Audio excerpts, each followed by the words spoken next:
I have stage fright. I've always had stage fright, and not just a little bit. It's a big bit. And it didn't even matter until I was 27. That's when I started writing songs. And even then, I only played them for myself. Just knowing my roommates were in the same house made me uncomfortable. But after a couple of years, just writing songs wasn't enough.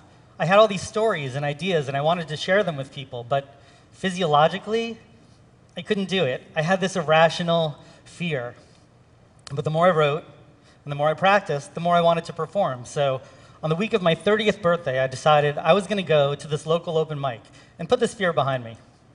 Well, when I got there, it was packed. There were like 20 people there. And they all looked angry.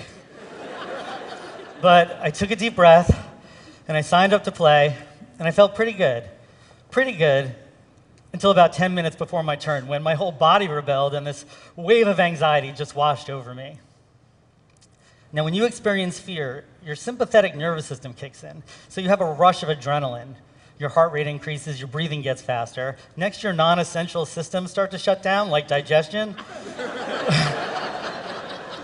So your mouth gets dry, and blood is routed away from your extremities, so your fingers don't work anymore. Your pupils dilate, your muscles contract, your spidey sense tingles. Basically, your whole body is trigger happy. That condition is not conducive to performing folk music. I mean, your nervous system is an idiot. Really? 200,000 years of human evolution, and it still can't tell the difference between a saber-toothed tiger and 20 folk singers on a Tuesday night open mic? I have never been more terrified until now.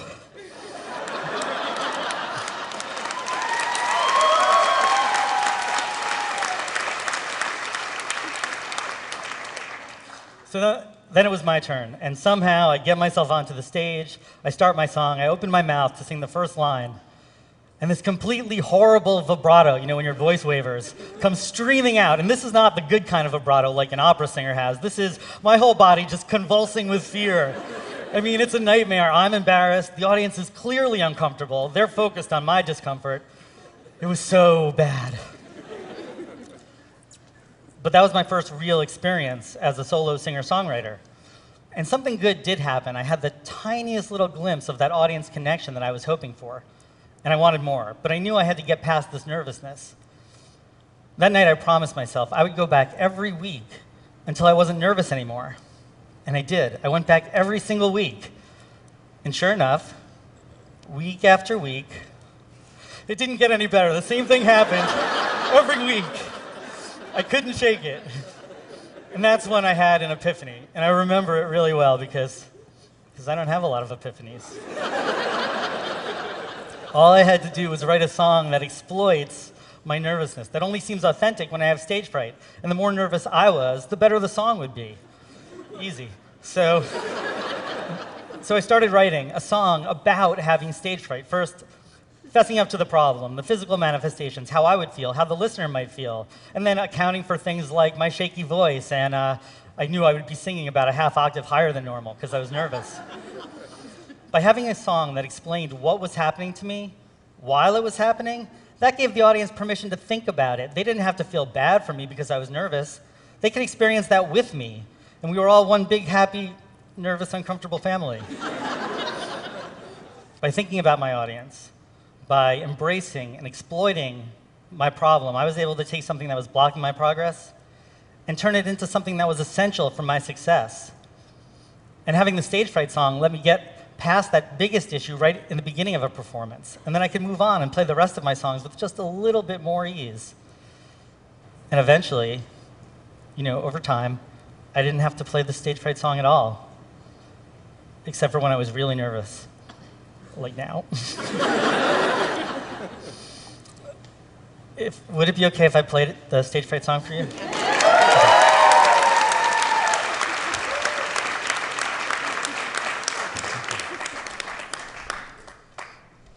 Can I have a sip of water?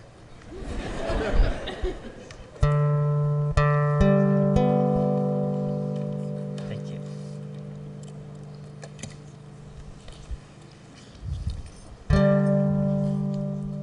I'm not joking, you know. this stage fright is real.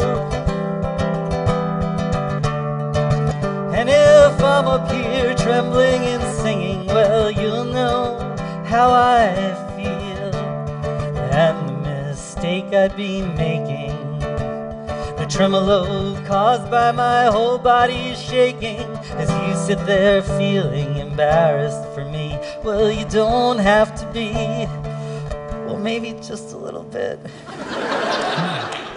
And maybe I'll try to imagine you all without clothes, but singing in front of all naked strangers scares me more than anyone knows. Not to discuss this at length, but my body image was never my strength. So frankly, I wish that you all would get dressed. I mean, you're not even really naked. And I'm the one with the problem. And you tell me, don't worry so much, you'll be great. But I'm the one living with me, and I know how I get. Your advice is gentle but late, if not just a bit patronizing. And that sarcastic tone doesn't help me when I sing. But we shouldn't talk about these things right now. Really, I'm up on stage and you're in the crowd. Hi. And I'm not making fun of a nurtured, irrational fear.